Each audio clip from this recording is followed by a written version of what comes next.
Hello! Welcome to Unicorn Princess Tarot. So, ito yung reading natin for Air Sign, Gemini, Libra, Aquarius. Take only what resonates. Bali, hindi ito mag-resonate sa lahat. Unfortunately, hindi ko talaga makukuha lahat ng energy ng air sign sa mundo. Pero okay lang yun. May mga next readings pa naman tayo. Kung gusto mo, pwede ka naman magpa-personal reading kay Jin Tarot Reader. Siya yung pwede magbigay ng personal reading sa'yo. Sa akin, kung gusto mo sa akin, Madam Space P. Ayan, space pa sa dulo kung gusto mong magpa-personal reading sa akin. Ayan. Doon sa Facebook page namin na yon, may mga admins ako na mag-a-assist sa'yo. Okay. Take only what resonates. Wait lang guys, parang medyo malabo yung aking cam. Anyway, let's start. What do we have here for the sign of air sign? Pagpasensyaan mo na medyo busy pa ako or medyo kagagaling ko lang kasi sa aming business or sa aming restaurant. So medyo kung ano na lang yung meron ngayon sa reading na to. I mean kung hindi ko na masyadong inayos.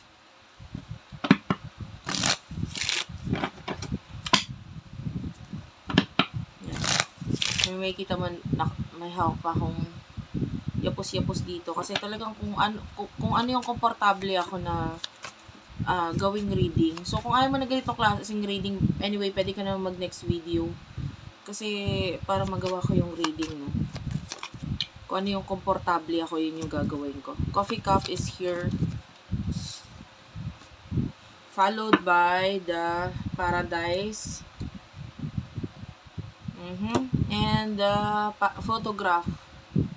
Sana mag-comment ka, basta positive lang, ha. Nagpapakita yun ng malaking suporta sa akin. Okay, coffee cup.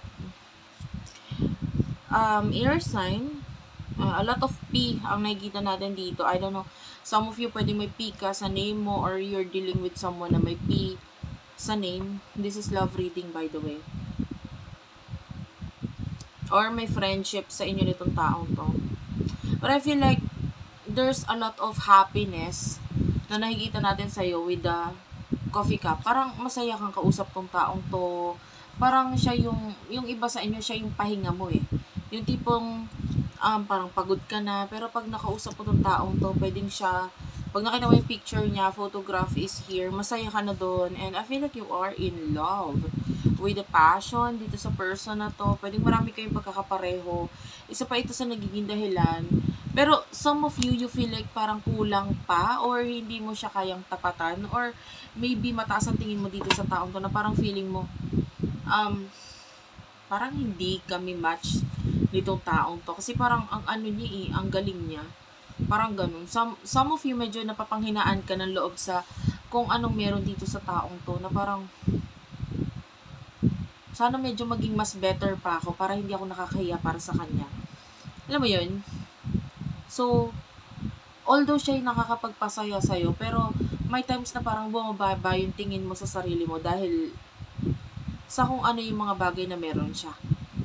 Okay? So, yung iba, pwedeng napapanghinaan ka ng loob dahil doon. Kasi pwedeng yung iba, literal, meron naman talagang something na ipagmamalaki or masasay itong person na to, either dahil sa pamilya niya or dahil sa ginagawa niya sa buhay, pinagkakaabala niya sa buhay. So, part of you is like, parang humihina yung, or lumiliit ng konti yung tingin mo sa sarili mo dahil sa kanya, dahil sa mga nangyayari sa kanya or ginagawa niya.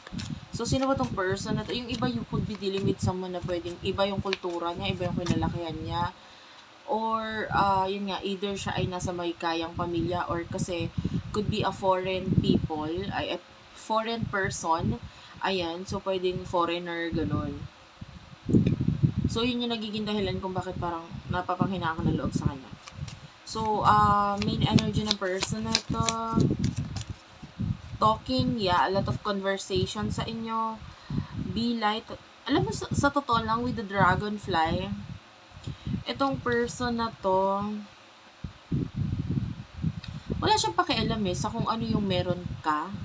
If you feel like masyadong mababa yung tingin mo sa sarili mo, ito person na to, pwedeng, ayan, kaya siya nagkipag-communicate sa'yo kasi una sa lahat, hindi mo siya mag-aaksaya ng panahon sa'yo kung wala lang. Diba? Para sa kanya, the hand of cards, pwedeng ini-enjoy niya rin yung sarili niya or na-enjoy niya rin yung pakikipag-communicate niya sa'yo. Parang it's like,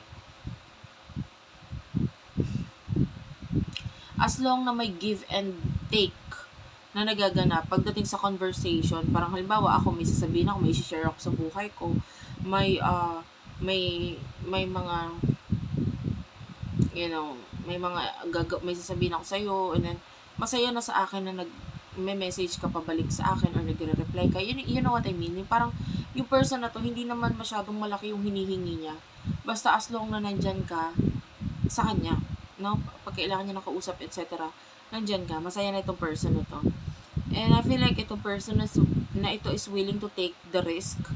Like for example, yung iba sa inyo kung nasa foreign land siya or nasa foreign, or if you're dealing with a foreign person, foreigner, kung or kahit hindi, pero willing siya mag-take ng risk. Alam mo yun, parang pupunta ako dyan sa'yo, or sige tuloy natin to communication na to kahit parang alanganin sa ngayon, pero sige tutuloy ko, mag-take ako ng risk sa'yo. Ganun yung energy ng person na to.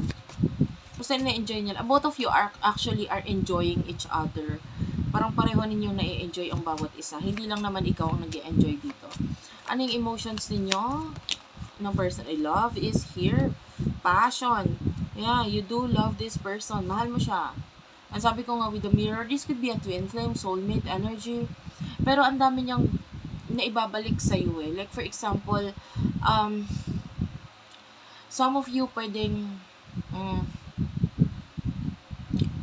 ang dami mong hindi ka nakikita sa sarili mo na napapansin or nakikita nitong taong to na pwedeng in a way nagiging strength mo ito.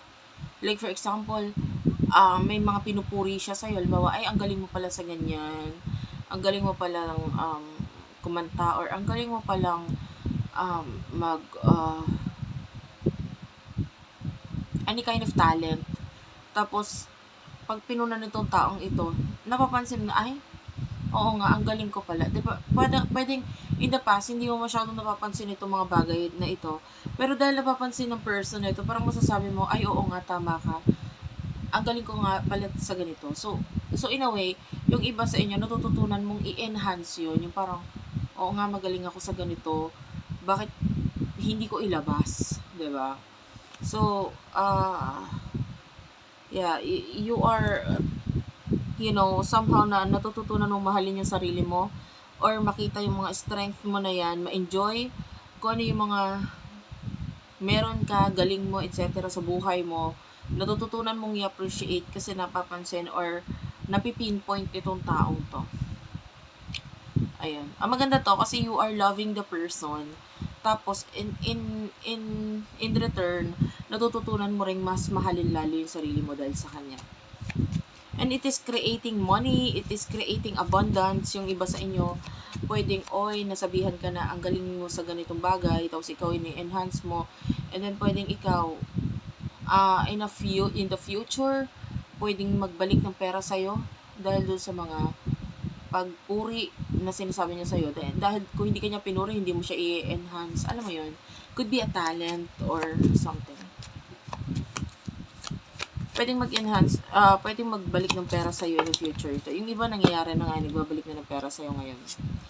Emotions, you do have your karmic relationship and the chaser. Pasensya na kung I look tired or what, ha. Kasi sabi ko nga sa'yo, the whole day I am busy. Tapos galing ako dun sa aking isang business which is restaurant. So, medyo tiring talaga. Stab in the back. Heartbreak, chaser, karmic relationship. So, emotions nitong person na to, may naghahabol sa kanya. Pwede yung taong to, kaya siya naghahabol kasi nasasaktan siya. Pero yung person mo is all about self-love. Focusing ako parang yung person mo, focusing ako sa sarili ko wala akong pakialam doon sa naghahabol sa akin. So, focus ako sa sarili ko. I feel like this is a karmic relationship. Kind of like obsessed yung person na yun, kaya naghahabol sa kanya. And pwedeng ang may issues dito is hindi yung person mo, but rather the other person. Or yung person na naghahabol sa kanya may issues dun sa tao. And then what will happen in the near future for you and this person? In the near future for you and this person. Guys, pasensya ka lang hindi ko napapakita yung mga cards ha. Sabi ko, igagawin ko yung reading na komportable ako.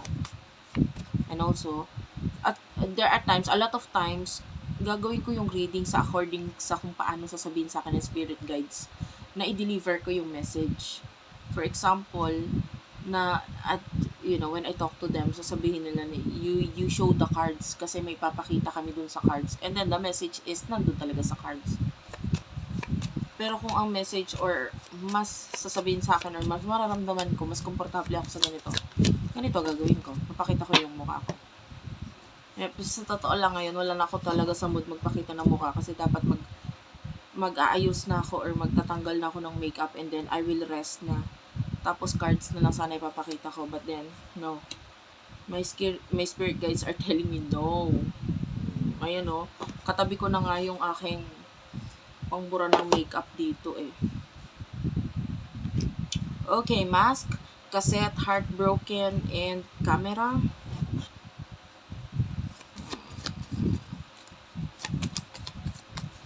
Okay. Palm tree.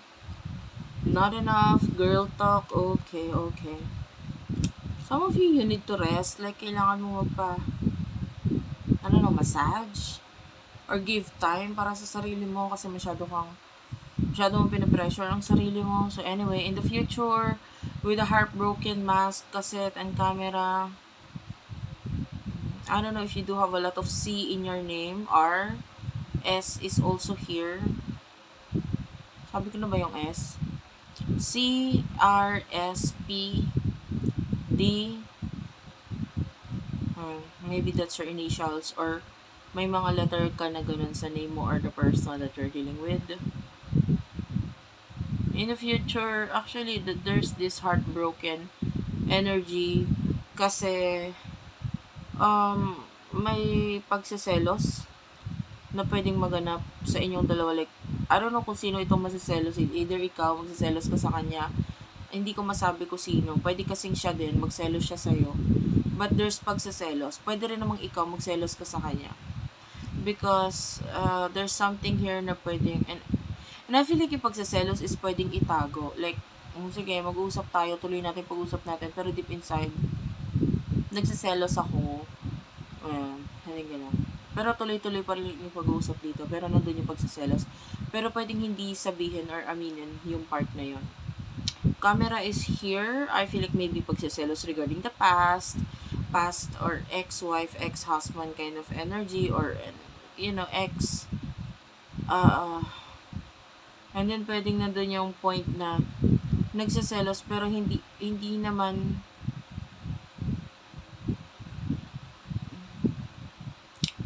could be, alam mo yun, hindi maiwasang mag-overthink.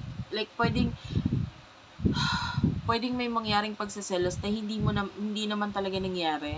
Pero kasi nag-overthink ka lang or nag-overthink lang siya sa'yo, kaya nangyari yung pagsiselos na yun. And then actually, itong connection na to, there's this part of you, or part of this person na parang kailangan mag-move on regarding sa past. And then malaki ang magiging tulong mo or tulong niya para pareho kayo na makapag-move on regarding do sa mga past connections ninyo. And a lot of conversation in the future. And I feel like do sa conversation, sa pag-uusap, lahat naman transparent eh. Nagiging totoo or tapat naman kayo sa bawat isa. Wala akong nakikitang tinatago, etc. dito. So, kumbaga kung may iniisip man na hindi maganda regarding the past, it is just like nag-overthink ka lang. Kung gusto mo na clarity, ask, no? Or magtanong ka. Kasi itong person na to, ganun din siya. Kung gusto niya ng clarity, pwedeng mas maganda kung magtanong siya sa'yo para hindi nauuna yung pagsiselos na part. Or, yeah. Anyway, thank you for watching. I love you all. And, bye-bye.